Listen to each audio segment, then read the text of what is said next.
Yesterday, the Supreme Court decided 6-3 to uphold subsidies for the Affordable Care Act. Bloomberg's Greg Stohr is at the Supreme Court right now. 5 more decisions are due out before the justices all head to the beach. Greg, I want to get to those decisions, but my first priority right now, how great is it to have one of those good old barn-burning dissents from Antonin Scalia? Oh, there's plenty to quote from when you're writing a story.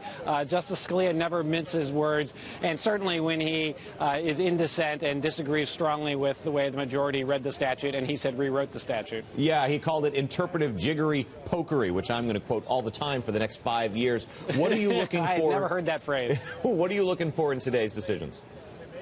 Well, we have, as you said, 5 left. The biggest one is gay marriage. That could happen today. It could happen Monday. We've also got big cases involving lethal injection, involving an EPA regulation that limits mercury from power plants, involving congressional redistricting. So one way or another, we're going to get some big news today. Were you surprised in yesterday's decision that Chief Justice Roberts wrote the decision and decided the way he did?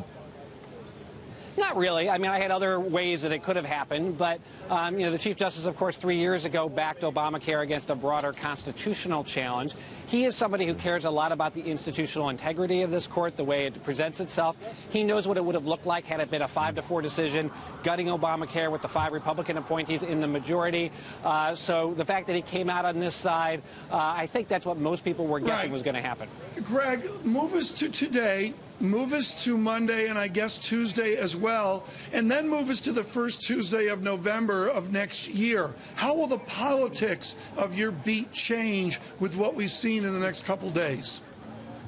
Well, had health care come out the other way, then it would have been a bigger deal because suddenly you would have 6 million people losing their insurance and the question of what are we going to do about those people. Health care will still be an issue, but not as much.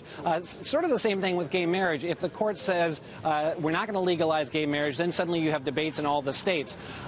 If the Supreme Court legalizes gay marriage, then suddenly these are big decisions, but not ones that continue to be debated quite so much in the months and years to come. Well, and in fact, Greg, there's been a big change in public opinion on gay marriage.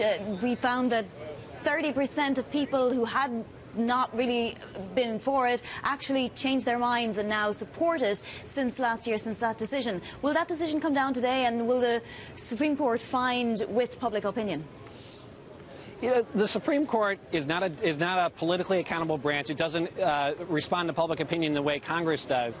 But it's not unaware of it. And certainly we've seen the court shift on this issue and move pretty rapidly in the direction of gay rights and gay marriage, much like we've seen the public do it. So, it's hard to say that the two things aren't connected in at least some way.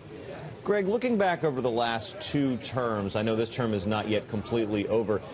Is Justice Kennedy still the swing justice, or can we now consider the Chief Justice a swing justice as well?